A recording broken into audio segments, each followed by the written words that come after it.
Ce que je voudrais proposer, c'est une sorte d'expérience de pensée sur une sorte d'école fantôme que peut-être personne n'a jamais vue ou qui peut-être existe. Donc, à l'inverse des précédents orateurs, je voudrais essayer, non pas de dire qu'il n'y a pas d'école, non pas de montrer comment une école se forme sur un siècle, etc., mais est-ce qu'il n'y a pas des écoles qui sont passées inaperçues? Est-ce qu'il n'y a pas donc une école fantôme de théorie du droit? C'est une impression que j'ai eue il y a un certain nombre d'années, qui est devenue une marotte avant de devenir une obsession. Et quand j'ai vu l'intitulé du sujet, je me suis dit, il faut vraiment que je vienne parler de ce sujet. Peut-être qu'enfin, je pourrais accepter qu'elle n'existe vraiment pas, ou bien qu'elle doit avoir une petite place dans l'histoire. Cette école, ou cette théorie, s'appelle la théorie relationniste du droit. Mais là, c'est le nom que je lui donne. Je reconnais, là, je parle tout à fait de moi. Mais j'essaye d'y mettre un certain nombre d'auteurs qui ont tous comme caractéristique de mettre le rapport de droit comme concept premier de leur théorie du droit. Voilà ce que j'essaye de réunir comme auteur. Il y a à peu près 7 ans, j'ai commis un article disant y a-t-il une école relationniste du droit? Et à l'époque, c'est plutôt un programme de recherche. J'avais nommé un certain nombre d'auteurs qu'il faudrait étudier, qu'il faudrait regarder de plus près. Et puis, je me suis aperçu que ces dernières années apparaissaient de nouveaux écrits. Et dans différents pays, différentes traditions, on voit naître des écrits sur le relationnisme au point où on peut se demander s'il n'y a jamais eu d'école, peut-être une école émergente. Alors ce serait mon second espoir, c'est que si elle n'a jamais existé, peut-être qu'elle va exister dans le futur. Donc voilà où j'en suis de cette théorie.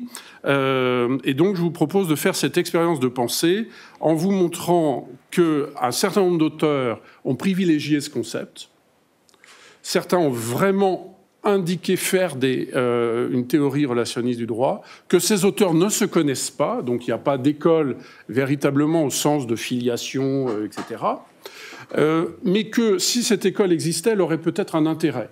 Alors peut-être pas un intérêt en dehors de la France, c'est peut-être un débat franco-français, mais je m'aperçois que dans d'autres pays, finalement, pour d'autres raisons, on cherche aussi aujourd'hui à produire une sorte de théorie relationniste du droit.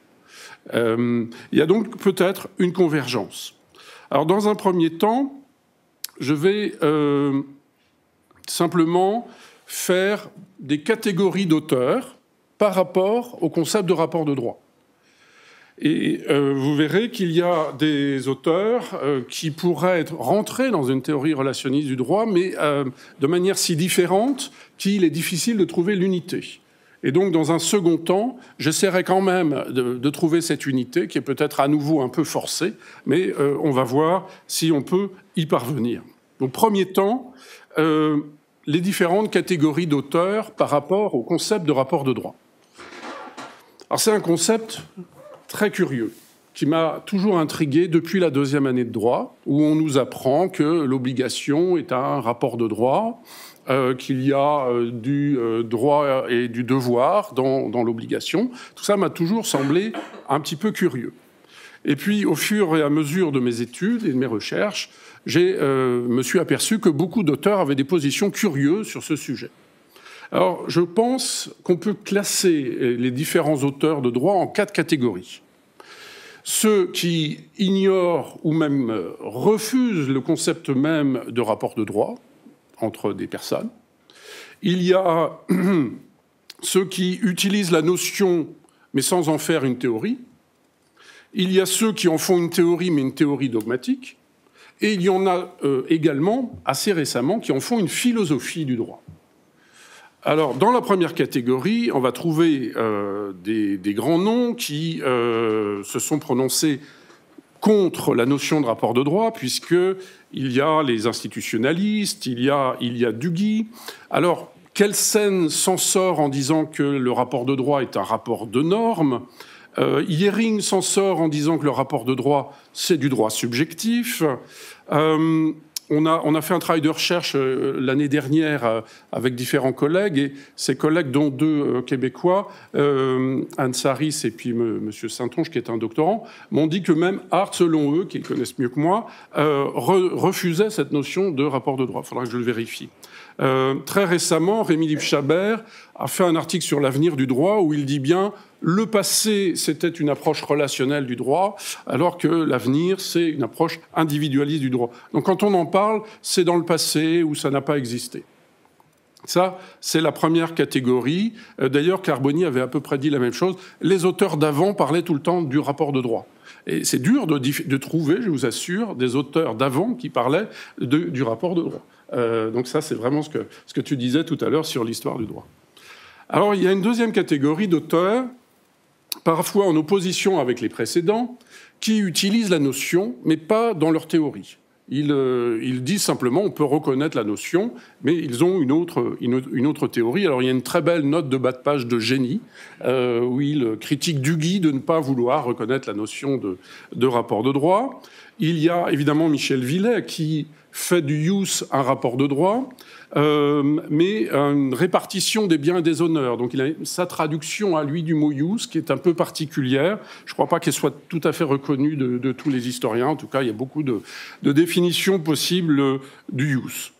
Dans mon domaine de spécialité, qui est la procédure, Motulski commence sa grande thèse sur la méthode en matière de procédure en disant que la notion de rapport de droit est très utile et il n'en fait rien.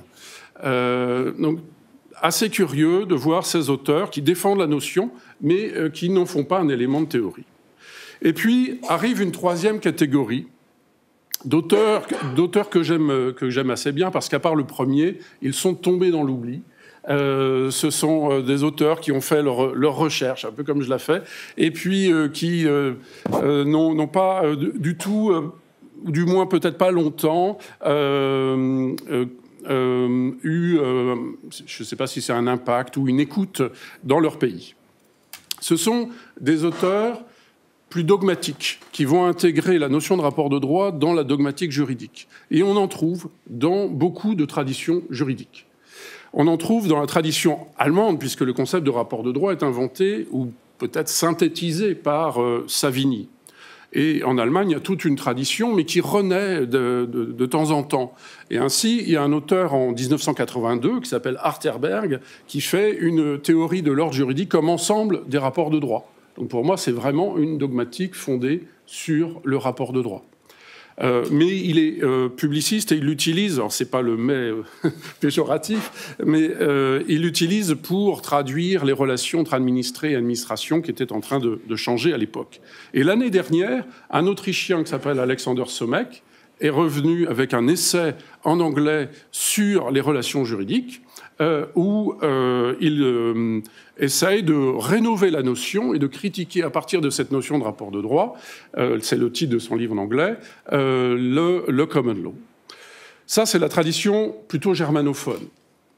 En Italie, j'ai ouvert un ouvrage de théorie du droit assez récent, qui date de 2006, qui considère encore qu'il y a trois grandes théories du droit en Italie: la théorie normative, la théorie de l'institution de l'ordre juridique et la théorie fondée sur les rapports de droit. Ça, c'est tout à fait étonnant. On ne trouverait pas ça en France. Alors, qu'est-ce qui fait qu'en Italie, on a cette approche? C'est parce qu'ils ont eu, je pense que c'est une des explications, deux auteurs qui d'ailleurs se référaient aux Allemands dans les années 1950, qui ont eu un peu d'importance. Bernardino Cicala, qui fait un ouvrage intitulé « Rapport de droit en italien », et Alessandro Levi, qui fait une philosophie du droit entièrement fondée sur le concept de rapport de droit. Si on se tourne vers l'Espagne, on a un grand auteur qui s'appelle Ferrer Arellano, qui en 1963 fait un ouvrage entier de philosophie du droit sur le rapport juridique. Et plus récemment, on a Falcon Itella en 2010, qui estime qu'il y a trois perspectives en droit, issues des approches tridimensionnelles du droit de Reale le brésilien, la perspective de l'ordre légal, la perspective de la norme et la perspective du rapport de droit. Il reprend finalement la position de Catania en Italie.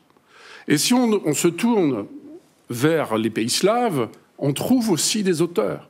À l'époque, au XIXe siècle, où il n'y avait pas de théorie du droit en France, parce qu'elle avait été interdite par Napoléon, on était allé traduire un ouvrage de théorie du droit russe d'un dénommé Korkounov, qui insiste sur la notion de rapport de droit, conçue d'une manière différente de la conception qu'en avaient les Allemands, qui l'estimaient beaucoup trop volontariste dans leur conception du rapport de droit. Et on a aussi des auteurs polonais qui insistent sur cette notion. On pourrait parler du Portugal, où il y a Domingues de Andrade et Carvalho, des auteurs qui ont aussi travaillé et fait des ouvrages qui s'intitulent « Rapport de droit » en portugais, ou « Critique du rapport de droit » parce qu'ils trouvaient que c'était trop sec. Et ça, c'est intéressant parce que le rapport de droit apparaît trop sec dans cette dogmatique. Et dans l'ouvrage de Falconitella de 2010, c'est assez sec. Il faut une cause, un objet, des parties. Les animaux ne peuvent pas être parties. C'est comme une théorie de l'imprévision un petit peu. C'est très juridique, c'est très dogmatique. Or, ce qu'il se passe, je crois, depuis quelques années, c'est qu'il y a une quatrième catégorie d'auteurs qui est arrivée. Catégorie qui est plutôt une catégorie de philosophes du droit, qui insiste sur la relation en droit. Il y a évidemment Jennifer Nedelski, qui me paraît, après avoir fait un certain nombre de lectures la plus importante, qui en 2011 a écrit un livre, donc c'est une collègue de Toronto qui écrit un livre sur Law's Relation, qui est une approche entière du droit fondée sur la relation. Alors simplement, elle n'est pas du tout dogmatique. Elle ne s'intéresse pas au concept de droit. Elle n'a même pas entendu parler de Savini, de Falconitella, de Cicala. Tous ces noms-là ne lui disent absolument rien. Mais inspirée par les féministes américaines, qui insistent beaucoup sur la relation, elle va au-delà même de ces féministes et fait une théorie de la relation en droit, où elle propose un véritable test qui me paraît très intéressant. Elle dit, dans tout problème juridique, il faudrait commencer par faire le point sur les différents rapports de droit en présence. Il faudrait ensuite détecter les intérêts en jeu, les valeurs, elle insiste sur les valeurs, et enfin, dernier élément, il faut rechercher la solution qui maximise l'autonomie des parties dans leur interdépendance. Donc un vrai test, très proche des théories du Caire, qui n'est pas sans faire penser à d'autres auteurs qu'on peut trouver en France, philosophes du droit comme Mme Goyard Favre, peut-être en Belgique Laurent de Sutter, dans ses derniers ouvrages. Donc apparemment, on trouve dans toutes les traditions des relationnistes. Et on peut dire d'ailleurs que d'une certaine manière, après le tournant linguistique, après le tournant émotionnel, il y a peut-être une dizaine d'années, on assiste peut-être en ce moment à une sorte de tournant relationnel dans d'autres disciplines que le droit. En sciences dures, puisqu'ils s'intéressent évidemment aux théories des cordes et ils font des philosophies des sciences à partir de ces relations, en art, m'a-t-on dit, en management aussi, etc. Alors du coup, il faut se demander s'il est possible de relier ces différents auteurs pour en faire une théorie. Est-ce qu'on peut faire une théorie, une sorte d'école en pointillé, une sorte d'école de gens qui ne se connaissent pas, pour parvenir à mettre tout ça bout à bout et avoir une pensée du droit fondée d'abord sur la relation, avant d'être fondée sur la norme, avant d'être fondée sur l'institution, comme d'autres théories nous le proposent. Ça n'a jamais réussi. Ça a échoué en Italie parce que Bobbio est tombé à bras raccourcis sur Cicala en lui disant, avec les rapports de droit, vous atomisez la société. Alors, paf, Cicala est disparu du radar. Et pourtant, c'est encore là. Et ça continue son chemin. Et on se demande s'il ne faudrait pas un jour se décider à faire quelque chose de ces approches qui mettent en évidence le rapport de droit. Alors, que faire ? J'ai pas beaucoup de temps pour essayer de montrer qu'on pourrait faire une synthèse, mais évidemment, ce qui serait le meilleur moyen pour synthétiser des auteurs qui sont des auteurs de dogmatique et des auteurs de philosophie du droit, c'est pas forcément vouloir trop forcer les choses, mais de dire simplement que on peut avoir une approche, on a parlé d'approche tridimensionnelle tout à l'heure, on peut avoir une approche tridimensionnelle, même un peu plus, puisqu'il faudrait sans doute intégrer avec les relations la question des émotions à côté des autres concepts. Et du coup, je me suis intéressé à un autre auteur qui s'appelle Marko Novák, qui est un Slovène, qui propose une approche quadridimensionnelle du droit, qui fait référence à Falcon Itella et à cette approche des trois perspectives du droit, normes, ordre juridique et relations. Et il me semble qu'on pourrait, avec lui, dire que dans cette théorie relationniste du droit, il y a des questions de valeur que défend Nedelski. Il y a des questions plus dogmatiques, qui sont plus fondées sur la raison, dirait Novák. Il y a sans doute aussi une approche plus pragmatique à avoir de la théorie relationniste, avec les théories interactionnistes, dont je n'ai pas parlé, j'en suis désolé, parce qu'il y a un certain nombre de Canadiens sur ce sujet, et ce matin, il était d'ailleurs question de l'interactionnisme en droit international public. Je crois que l'interactionnisme, c'est une forme de relationnisme vue sous l'angle des faits, vue sous l'angle de ce qu'on peut observer. Et je crois qu'on pourrait ajouter une autre dimension encore, c'est une dimension du relationnisme qui intègre les émotions en droit. Il y a le mouvement droit et émotion, et on sait que, je le dis sans doute un peu trop vite, l'intelligence émotionnelle et l'intelligence relationnelle ont été mis ensemble il y a assez peu de temps, qu'elles ont montré leur pertinence, et qu'il n'est pas interdit de vouloir en faire quelque chose aussi en droit.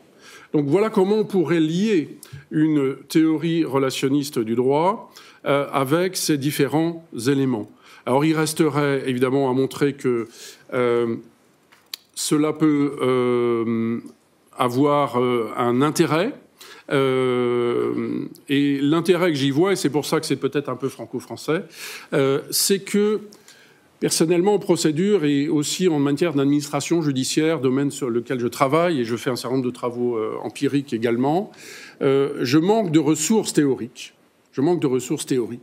D'un côté, j'ai des auteurs comme Legendre ou Suppiot qui sont extrêmement critiques du management et donc du management judiciaire, et je ne peux pas faire grand-chose d'une théorie aussi critique et aussi massive, parce qu'il faut bien que j'observe sur le terrain le développement de ces sciences et que j'en fasse quelque chose. Et puis il y a des gens qui vivent avec, donc il me faut y réfléchir. Et puis de l'autre, j'observe également que géré par des indicateurs et l'évaluation permanente ne fonctionne pas. Et donc je suis à la recherche de quelque chose d'autre. Et ce quelque chose d'autre, c'est lié certainement à une théorie des relations. Voilà pourquoi j'ai besoin de cette théorie. Voilà pourquoi donc j'ai essayé de la présenter. Je pourrais rentrer dans bien plus de détails. On pourrait, à partir de là, avoir une définition de l'ordre juridique qui soit pas simplement un ensemble de normes et d'institutions, mais qui soit aussi un ensemble de rapports de droit, de normes, d'institutions, etc. Donc, ajouter ce concept dans le concept d'ordre juridique. Donc voilà les différents points que l'on pourrait développer. Il y aurait évidemment une question qui serait plus politique. Qu'est-ce qu'on fait d'une théorie comme ça ?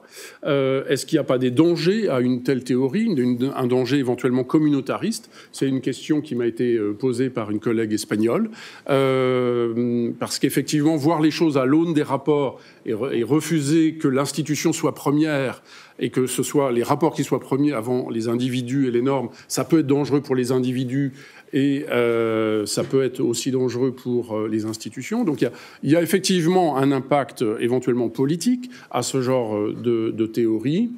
C'est peut-être pourquoi d'ailleurs je me demande si aujourd'hui je ne serais pas plus un défenseur non pas d'une école relationniste, non pas d'une théorie relationniste, mais simplement d'un mouvement qui s'appellerait droit et relations. À l'instar du mouvement droit et émotion, de dire il y aura un mouvement droit et relations pour essayer de trouver sa place enfin à ce qui est invisible, et c'est peut-être pour ça qu'il n'y a jamais eu vraiment d'école, qui est le rapport de droit. Merci de votre attention.